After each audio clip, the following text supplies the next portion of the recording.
This is not going to be your typical real school video because when I do a review, I rarely do spoilers, but you know what? I got to see Joker so far in advance and people got to see my review, I thought I'd do a spoiler review. Because you know what? This was such an interesting movie for me and there were so many elements that I thought really worked and there were others that I didn't think worked as much. And unlike its director, Todd Phillips, I've been biting my tongue for the last month, but no longer. So let's talk about the really interesting but major plot points that come with Joker. So last warning, real students, because you've only got about 3 seconds until my jingle is over and then the spoilers start flowing.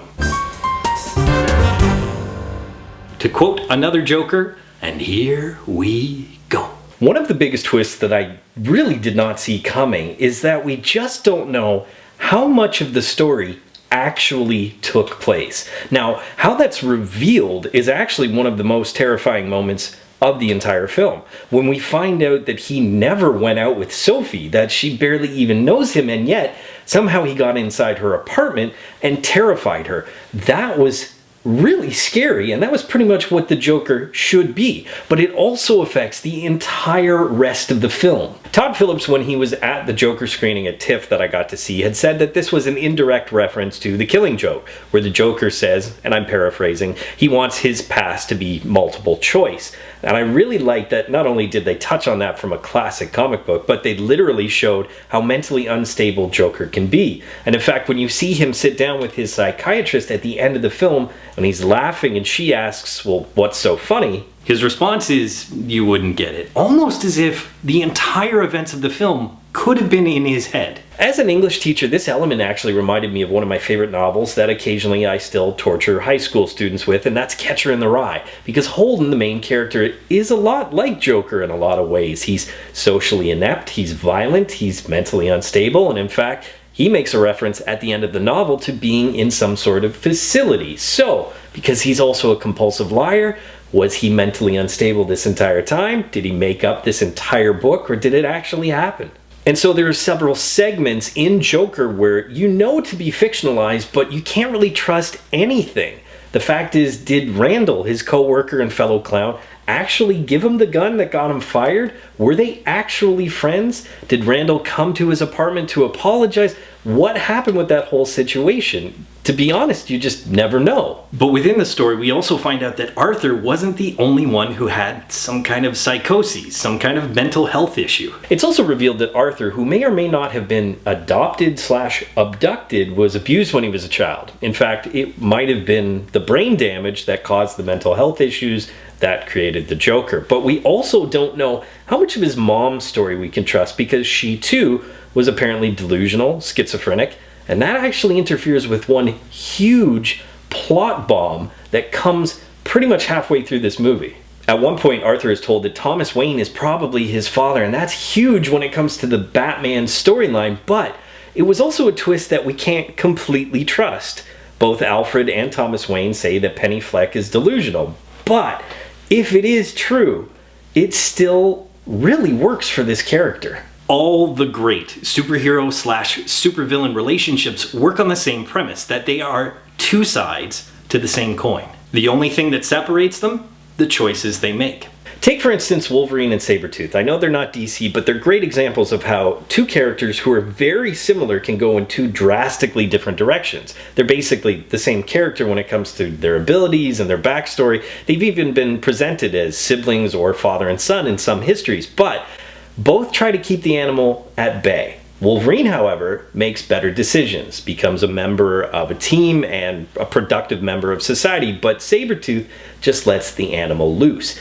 This is a great way to show how two characters who can basically have the same history can go in two very different directions. And the film presents this in a very interesting way, because not only do we see the Joker being beaten down until he snaps and can't take it anymore, but he's like Batman in so many ways. He thinks he's fighting against the system that caused him to become the Joker, when really he's just exacerbating the entire situation. He's making it worse. He's creating more violence and more chaos, but he also becomes a Batman-type folk hero to a lot of the desperate, downtrodden members of Gotham. So it's very interesting when it comes to the parallels between the two histories. And then it takes things even further. And that's even further than the two characters possibly being brothers. I found one of the most important aspects in all of Bat mythos, the way that they dealt with the Waynes being shot at the end of this, being caused by the proverbial and sometimes literal fire, the riot that Joker starts.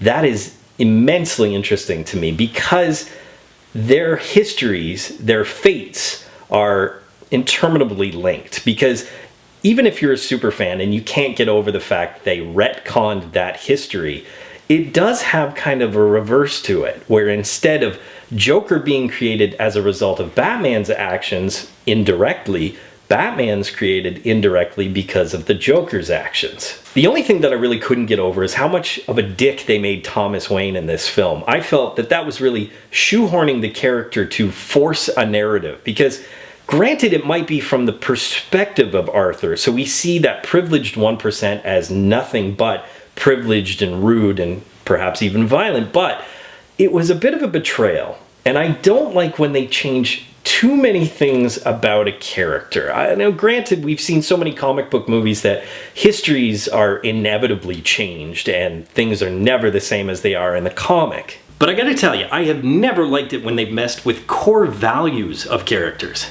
I always had a huge problem with the Man of Steel Superman that they've created. They tried to make him a little more joyful in Justice League, but Man of Steel Superman was very dark, gritty, and almost depressing. He should never be like that. He should be a beacon of hope. And so too is Thomas Wayne. Now, granted, in alternate histories and alternate universes, we've seen him lose everything, like in Flashpoint Paradox, and become a very dark character. But otherwise, he should be a beacon of hope. He should be what Batman aims to be. There's a really important reason that Bruce not only has a moral code, but deep down believes in the good in this world, and that's because of his father. And like I said, we can't really trust anything in the movie, so whether or not Thomas Wayne was actually this violent towards Arthur, whether he was this angry, or whether he was justifiably angry at a man who stuck his fingers in his young son's mouth, that could have happened too, we just don't know. But making Thomas Wayne an absolute ass, I think, goes against what the character should be.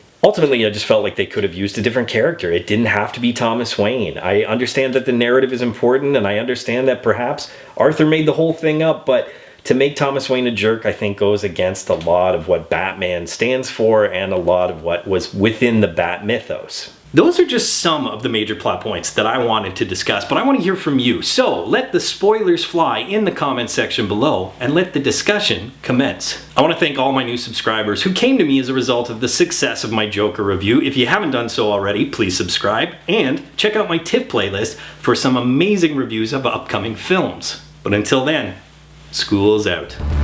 Hey Real students, thanks for watching. If you want to subscribe to Real School, click that round Real School logo right beside me. Also click that damn notification bell so you're aware of all of Real School's new content. You can follow me on Twitter, and of course, if you get anything out of Real School, you can always give a little back. Just click the link in the description below or the button down there, and you can become part of my Patreon team.